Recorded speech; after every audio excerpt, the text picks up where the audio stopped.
New Jersey is watching, the United States is watching, and the world is watching.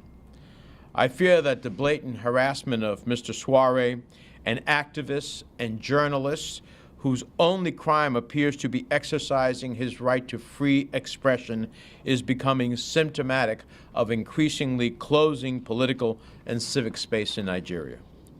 The Nigerian court had twice ordered his release on bail, and the state security agencies openly defied the court order each time, leading me to conclude either that Nigeria no longer respects the rule of law, or President Buhari is woefully out of touch with what agents of his government are doing in his name.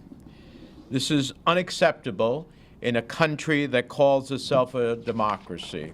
Please join us. I'm sorry, we have time constraints, so we started, but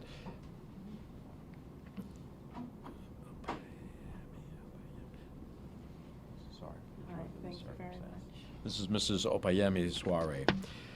The court had twice ordered his release on bail, and the state security openly defied the court order each time, leading me to conclude that Nigeria is no longer respecting the rule of law, or President Buhari is woefully out of touch with what agents of his government are doing in his name. This is unacceptable in a country that calls itself a democracy.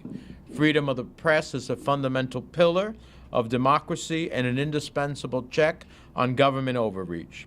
Journalists who risk their lives to expose the truth should be celebrated, not incarcerated.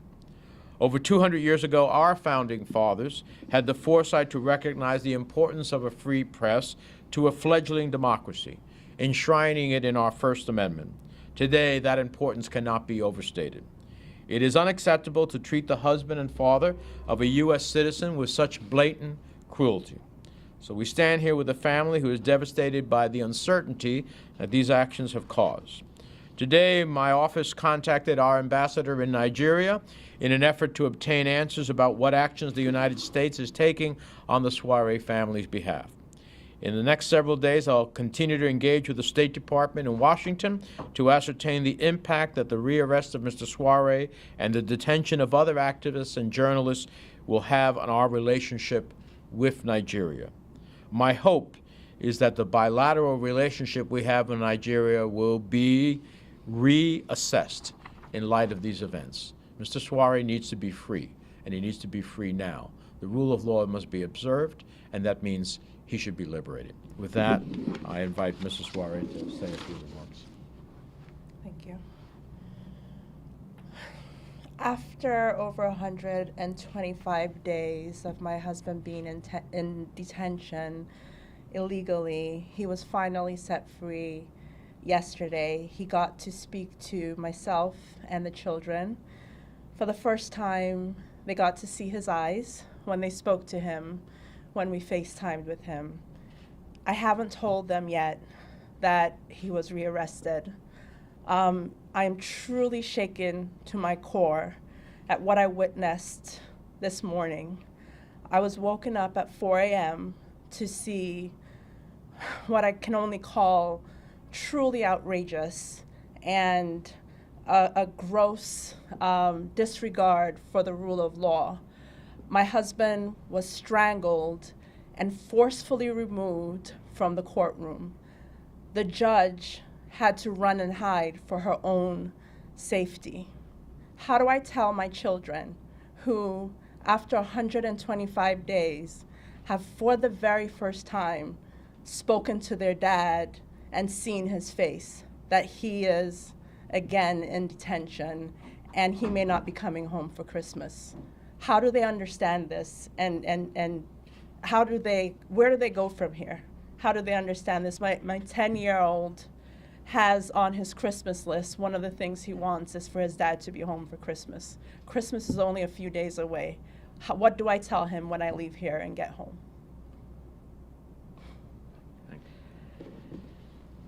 Mr. Sowore only seems to be having any difficulties because he's a journalist, actively pursuing the right as a journalist, speaking freely about what's happening in Nigeria. He is an activist and publisher of a U.S.-based Sahara Reporters newspaper, and we're going to continue to press until he's not only released, but he ultimately has the opportunity to leave Nigeria and be reunited with his family. We're happy to answer a couple of questions. Again, ma'am, sorry for everything that's going on. Again, you said that you saw the video of him being pained again and all. Again, what went through your mind when you saw this? I started physically shaking. The first thing that came out of my mouth is my children. How do I tell my children? I am truly afraid for his life, and at this point, I believe the only way to bring him home is with the help of the United States. And I can't say how grateful I am to not be at this alone. Sitting in my room this morning at 4 a.m., I truly felt helpless. But knowing that Senator Menendez is here supporting me and that he's helping to engage the U.S. government gives me hope that my husband will be home soon. Anyone else? Hi, how are you doing? Good. I just questioned maybe first for you, Ms. Sowore. Can you just walk me through a little bit of how did you find out about what had happened in the courtroom and it was from different sources? Just talk a little bit about that, what you first heard about, and then go from there. Sure. At 4 in the morning, a really dear friend of mine called. She didn't want me to wake up to the news. And like I said, when she told me about what happened, I started physically shaking and thinking about my children. I was briefed by my husband's cousin, who was present in the courtroom, as well as some of his friends, as to what was happening. I think what scares me the most about what happened is what I've heard is in the history of Nigeria, I don't think that the DSS has gone into a courtroom armed with weapons, masked, and put not only the life of my husband at risk, but the life of many lawyers, as well as the judge who also works for the government. So it is a show of lawlessness, a show that the rule of law is not being followed here and not being respected. And not only did his lawyer speak out against what was happening, the judge also spoke out against what was happening in the courtroom today. And like I said, I truly am afraid for his life. The judge actually commented while the arrest or after the arrest took place? At the very beginning, the judge did comment on what was happening and spoke about this is not the place or time. And again, she gave them 24 hours to the point that Senator Menendez made a second ago. They have detained him for over 125 days on 2 separate occasions, once on September 24th and then on October 4th. Judges have ordered his release, and the Nigerian government has ignored those and has been in clear violation of the orders for him to be released. So after giving them 24 hours, they let him out for 12 hours and then rearrest him when the court was adjourned to February. That's scary. That's really scary that they would do that with guns and masks and choke him and physically hurt him right there with cameras going and people watching in front of a judge. It just, again, shakes me to my core. Anyone else? Sowore, both of you, could you talk about, did you find out what charges they slapped on him?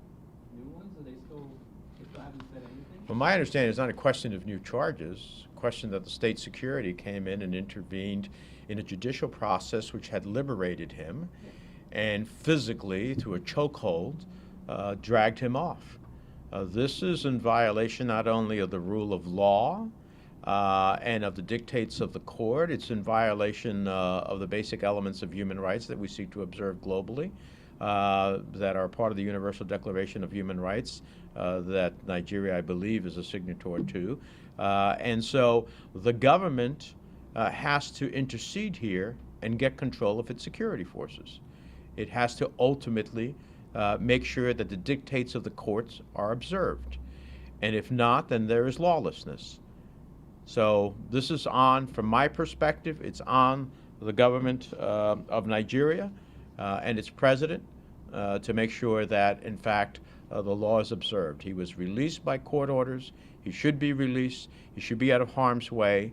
And we are watching. We will continue to press. And the consequences of anything happening to Mr. Sowore will be far beyond any harm that comes to him. There will be consequences in our relationship with Nigeria. Thank you all very much. Appreciate it.